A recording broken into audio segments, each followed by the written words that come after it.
morning, guys! Good morning. Good morning. Yan, pasok na naman tayo sa school saka sa work. Good morning! Good morning.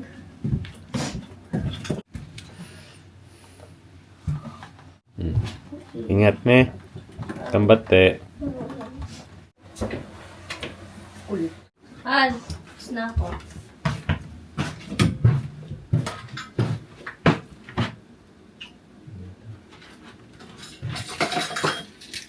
Mama, ready ka?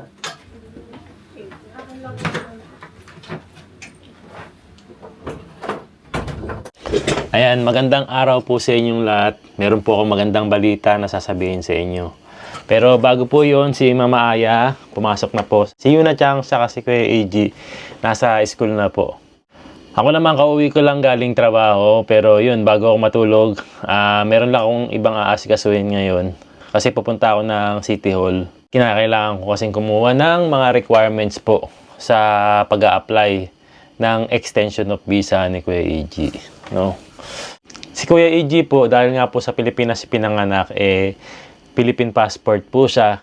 Kaya naman po yung pag-stay ni Kuya AG sa Japan is limited lang din, katulad ko po. Na kinakailangan po na mag-apply ng visa or mag-extend, mag-renew ng visa, katulad ko din po. Ang tawag po sa Japan visa ni Kuya AG is Child of Japanese Visa po. Na kailangan pa rin i-extend hanggang mag 18 or 20 years old ata siya, mga ganon. Dahil pag 18 or 20 years old na siya, pwede na siyang palitan as Japanese citizen. So yung good news po pala natin ay para sa lahat ng mga kababayan natin na gustong matuto ng Japanese language. Katulad ko po, nag-aaral din po ako ng Japanese language para matuto pa ng mga Japanese words na talagang makakatulong talaga sa pang-araw-araw na pamumuhay po namin dito sa Japan. And kung kayo po, nasa ibang lugar kayo at gusto nyo ring matuto ng Japanese language, ayan, pagkakataon na po natin to. Hindi na nga natin kailangan pumunta ng mga Japanese school, hindi na natin kailangan bumiyahe dahil ang BGBB Japanese Academy ay magkakaroon ng Nihongo Express online class. Yes, tama po yung narinig nyo. Online class kung saan matututo po tayo ng mga Japanese language, vocabulary, kanji, reading, pati na rin ng listening. So kung gusto nyo mag-aral at matuto ng Japanese language nang nasa bahay lang, ayan, mag-enroll lang po tayo sa BGBB Japanese Academy. For only 4,000 pesos ay matututo na tayo ng Japanese language. Hindi lang po isang buwan, 2 buwan, kundi isang taon po yung 4,000 pesos. And meron pa akong isang good news sa inyo. Dahil napanood nyo dito sa JPinoy Vlogs, ayan, pwede nyo magamit yung ating promo code na JPinoy Vlogs kung saan magkakaroon kayo ng another discount na dating 4,000 pesos po ay magiging 3,500 pesos na lang. So ayan, sabay-sabay po tayong matuto ng Japanese language. Ayan, kita-kits po sa inyo. May ilan po tayong katanungan na gustong sagutin. Ayan, bago tayo mag-enroll sa BGBB Japanese Academy. Ito po yung isa sa mga katanungan. Can I enroll even if I am overseas? Ito po ang sagot ng BGBB. Yes, for sure. Most of our students are from the Philippines, but we have students from the USA, UAE, Thailand, and Japan too. So kahit nasaan po kayong lugar, ibig sabihin, pwedeng-pwede po kayong mag-enroll sa BGBB Japanese Academy. Ito po isa pa sa katanungan. I have a 10-year-old son who wants to join the class. Can he join? Ang sagot po ng BGBB, yes, he can. We had an 8-year-old student who went through this course. We accept students until 60s as long as they are willing to learn. Ayan. Ibig sabihin, wala naman silang pinipiling edad. Basta willing to learn ka at gusto mo talagang matuto ng Japanese language, pwedeng-pwede po kayong mag-enroll sa kanila. Ayan, kaya naman kung gusto niyo matuto ng Japanese language, ayan na, mag-enroll lang kayo sa BGBB Japanese Academy. Gamitin ang ating promo code JPinoy Vlogs for extra discount. Ayan, kita-kits po tayo dyan. Sabay-sabay tayong matuto.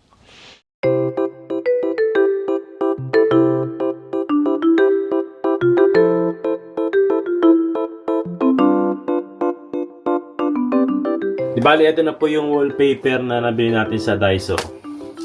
4 na piraso. Sana kasya na to. Ano bang maganda? Nakaganito. o nakaganito.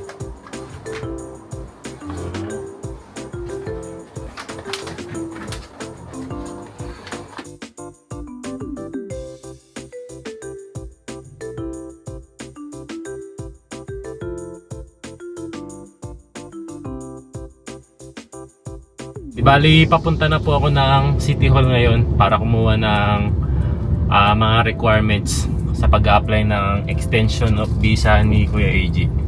This week din kasi pupunta kami ng immigration office.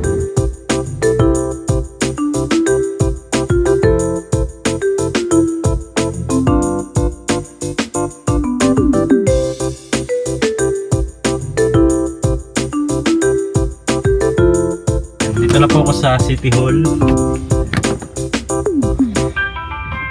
Bago ako pumasok, sabihin ko lang yung mga requirements ng pag-a-apply ng extension of visa. Katulad ko sa ni Kuya AG na Filipino passport or foreign passport. Ayan. Tapos kung may mga kababayan tayo na merong mga relatives po dito, kamag-anak, kapatid, tiyahin, basta relatives po, pwede nila kayong mapapunta rito. Ang tawag naman po doon ay visiting relatives visa. So nung first time ko po rito sa Japan, yun po yung naging visa ko, visiting relatives visa.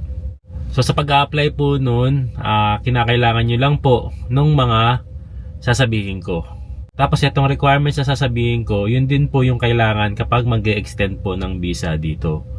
So ito po yung requirements na kukunin ng mga kamag-anak nyo dito sa Japan. Ayan, Certificate of Employment po, Saishoku Shomensho. Ito po kung nagtatrabaho po yung kamag-anak nyo rito sa Japan. Tapos Kosekitohong po, ito po yung family registry po. Halimbawa po, kapag Japanese citizen po, tulad po ni Aya, ayan, meron po kayo makukuhang Kosekitohong or tinatawag po na family registry. Tapos kailangan nyo rin po ng Juminsho. So, ibig sabihin po nun is residence record po. Ay, naka-record yung pangalan ni Aya, pangalan ko, pangalan ni AG, pangalan ni Yuna. Tapos kailangan nyo rin po ng Shotoku Shomensho saka Nozei Shomensho. Ito po yung tungkol sa tax na po ito. Tapos kailangan din po ng guarantor nyo rin sa Japan, yung mga relatives nyo, ng Xerox copy ng kanilang mga ID, passport ID, driver's license ID, residence card ID. Ipapaserox nyo po yun. Tapos lahat po ng mga nabanggit ko na yun, ibibigay po sa inyo. No? Tapos kailangan din nila ng invitation letter. Kailangan nilang gumawa ng invitation letter na nakalagay doon yung reason nila kung bakit nila kayo pinapupunta rito or ini-invite dito sa Japan. Ang isa pa pong kailangan ng guarantor nyo is yung guarantee letter. So nakalagay doon na ginagaranti nila na lahat ng mga magiging gastusin nyo rito sa Japan ay magiging sagot nila. No? At kung ano man ang mangyari sa inyo dito sa Japan ay magiging sagot po nila. Ito, karagdagan po ito para sa mga guarantor niyo sa Japan. Ayan, bank certificate, kung meron po silang bank certificate na mapapatunayan din na talagang magagarantor nila kayo, magagaranti nila yung pagstay ninyo dito sa Japan, is mas okay din po yun. Tapos lahat ng nabanggit ko po, ibibigay nila sa inyo yon ng original copy po. No? Kasi original copy po ang pinapasa po sa immigration sa Pilipinas. Ano naman po ba yung kailangan nyo sa pag-a-apply ng visa or visiting relatives visa? Ito po, Philippine passport. Siyempre kailangan meron po kayong Philippine passport, at least 6 months valid pa siya. Kapag wala na siyang 6 months kasi, hindi na po nila ina-accept yon sa pag-a-apply po ng visa. Ayan, application form. Ayan, so ito ay nakukuha sa mga agency kung saan kayo mag-a-apply ng Japan visa po. So doon kayo mag-fill up ng mga information nyo po. Then birth certificate. So kinakailangan din po ng birth certificate nyo, birth certificate ng relatives ng magagarantor sa inyo, nakatunayan na nagpapatunay po na kayo ay relatives. Bago nyo ipasa lahat ng original copy ng mga requirements nyo, ipaserox nyo na to para kung sakaling matuloy kayong pumunta ng Japan, dalhin nyo yung Xerox copy na yon sa biyahe nyo hanggang sa pagpasok nyo po ng Japan. Kasi if ever na maharang po kayo sa immigration ng Japan, dito sa Japan, sa airport, may mapakita po kayong katibayan na talagang pinag-apply kayo at pinapunta kayo ng relatives nyo. Kasi once nangyari na po sa akin yun nung unang alis ko. Dahil first time ko, ayun, hinarang ako doon sa airport, doon sa immigration sa airport. And question ako doon, pinasok ako sa isang room at question ako ng question kung ano daw bang gagawin ko dito sa Japan, sino ba daw ang nagpapunta sa akin. And ilang minutes ako nandun pinag-stay sa loob ng isang kwarto. Kinabahan na ako noon. Pero nung tinawagan na nila yung nagpaalis sa akin, ayun, pinalabas na ako at nakapasok na ako ng Japan, no? Kaya maiging ipaserox nyo lahat ng copy na meron kayo para meron kayong maipapakita once na pumunta na kayo ng Japan, no? Yun. Sana nakatulong ito lalong-lalo na sa mga kababayan din natin na nasa Pilipinas at gustong pumunta ng Japan. Tapos meron kayong relatives dito na pwedeng mag-guarantor sa inyo. Okay na yun. Pero if ever naman po na gusto nyong pumunta rito at walang mag-guarantor sa inyo, pwede rin naman po yun. Ang tawag naman po doon ay tourist visa. So, ayos. Ayan, dito na ako. Nakakuha na ako ng mga requirements para kay Kuya EG. Pag nakuha na rin ni Mama Aya yung kanyang Saishoku Shomensho, yung Certificate of Employment, kung saan siya nagtatrabaho, sa isang araw punta na kami ng immigration para i-apply na si Kuya EG ng extension of visa. Ingat kaya. Ingat pagpasok.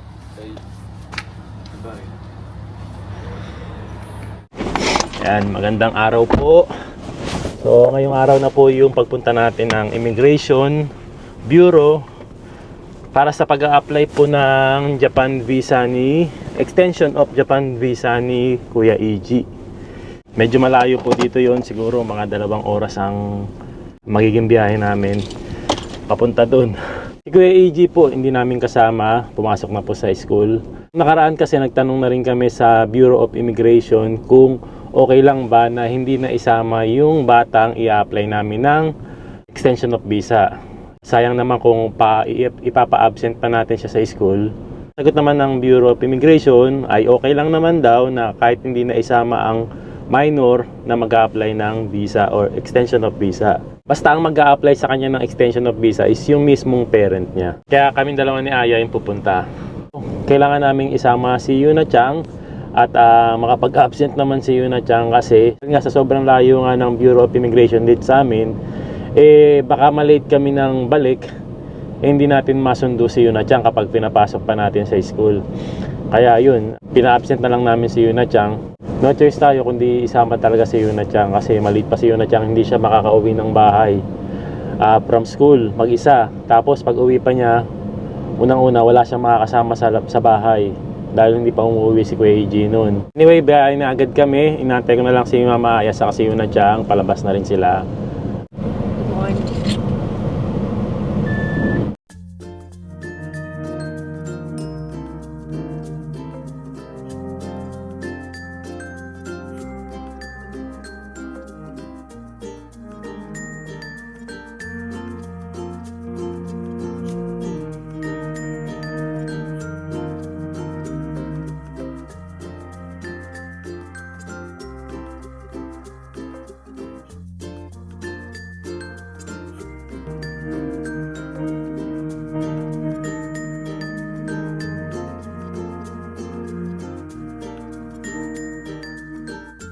Dito na po kami ngayon sa Utsunomiya Bureau of Immigration.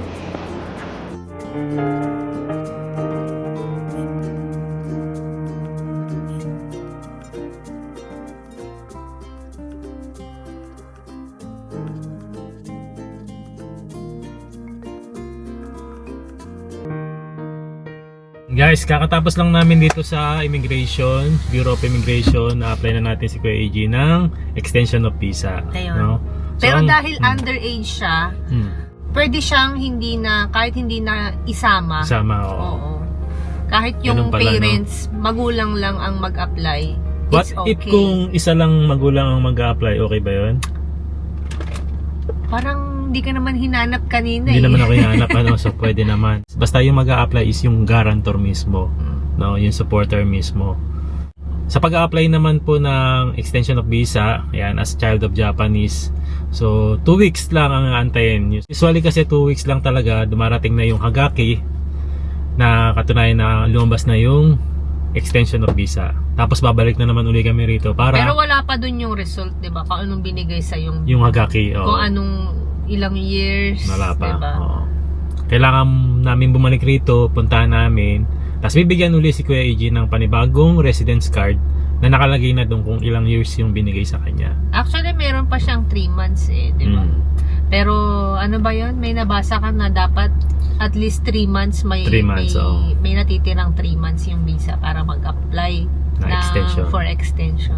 Yes, tama. No. Yun, in-apply namin is 5 years na. Next, para kay Kuya AJ. Sana maibigay yung 5 years na yun para after 5 years na uli, mag-apply ng extension of visa. No?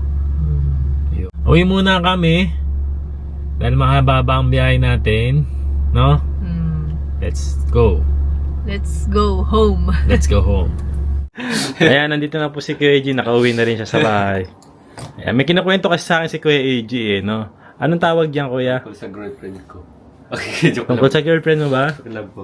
Ayan. Di bali, Wala may po pinakita kasi sa akin si Kuya AJ. Ang tawag kasi rito, Sotsugyo? Sotsugyo Kalenda. Graduation. Kasi malapit na yung graduation nila ng first year. Graduation ang tawag eh, no? Kahit first year pa lang graduation ang tawag sa kanila. So, meron silang tinatawag na Sotsugyo Calendar. Yes. No? So, pinagagawa sila ng mga drawing. No? Kahit ano daw i-drawing dyan. Tapos, etong drawing na to, halimbawa si Kuya AJ, number 9 siya. Kapag dumating yung ika-9 ng buwan, ilalagay na to dun sa board. Opo. No? Tsaka- Isa-isa kayo, no? Raso no, minnahe. Ibig sabihin, message po yan ng bawat estudyante, no? Opo. Tapos mababasa nila rin kung ano yung message mo. Malapit na kasi yung graduation nila kay AG by March, April, ano? Opo. Tapos after nun, magiging second year na si Kuya AG. May mga nagtatanong, Kuya, ilang taong ka na daw ba? 13 po. 13. Anong height mo? 165. 165? Weight mo? 44. 44? Ilan daw ang girlfriend mo? 0. 0? Eh, malapit na po yung Valentine Day. Oh, Binigyan po kami ng papel. Nino? Ng teacher. Para saan? Hindi ko po alam. Para sa Valentine's naman to. Yun. Yes. Hindi po. Ito po yung Valentine. Ano? February 14, no? Ito po yung ano. Schedule na daw. Ah, schedule Ay, nyo ito naman po to sa pala. school. Sangatsu Nishuyang. Ang na. Sotsugyo. Ah, sa March 24 na pala ang Sotsugyo nila Kuya AG. Yes. Tapos ang pasukan nyo na uli, April. Tapos si Kuya AG sa Sabado, meron siyang laban ng basketball. Po. No? Upo lang po tayo. Ha? Puntahan natin si Kuya AG doon. Samahan natin si Kuya AG. Manonood tayo na kanyang laban. Manonood po kayong Hirap na mag-Tagalog. Oh. Manonood po kayo ng... Wait lang po. Dadadahanan ko po. Manonood po kayo ng... Nakaupo lang po ako sa basketball court. Magdamag. Maghapon. Maghapon. Yun, magluto na agad tayo ng hapunan. Ang lulutuin natin ngayon ay... Ano bang tawag dito, Kuya AG? Kababayan natin na nakatira dito sa Japan, ano po bang tawag dito? Ayan, comment nyo na lang po. Basta meron siyang itlog, yun, napakasarap nito. And masarap itong kainin kapag ihaw. Tawag po dyan ay isda. Isda, oo nga, isda. Tapos meron tayong 2 pirasong salmon dito. Prito na lang natin to. And para meron kaming sabaw ngayon. Ayan, magmi-miso shiru tayo. Miso shiru? Yay! Miso shiru. No? Yung soup natin ay miso shiru. Miso soup na merong tofu and ano to? Nameko. Ano po yan sa Tagalog? Nameko? Opo. Ano po sa Tagalog? No? Mushroom siya na malagkit. Masarap to. Malagkit kasi siya na mushroom.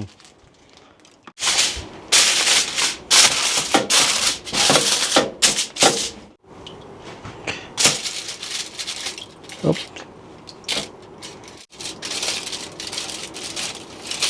Op. Yeah. Tumatalon. Buhay pa. Ayan. Yung stove kasi rito sa Japan, ayan, meron na siyang ihawan sa ilalim.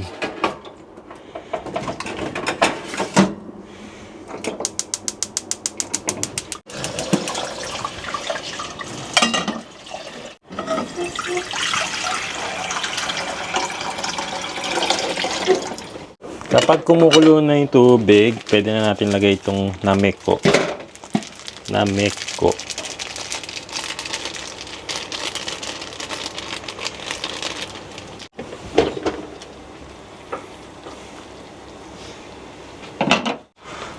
Miso.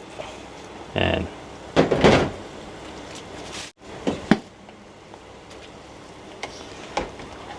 Halo-haloin lang natin para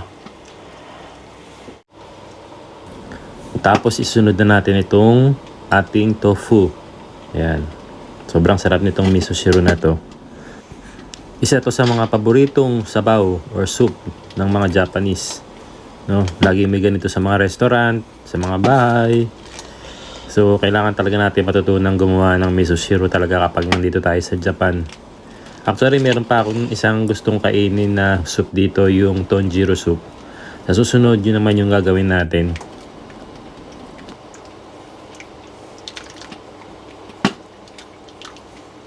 Luto na yung soup natin, pati na rin itong ating inihaw na isda. Kain na tayo.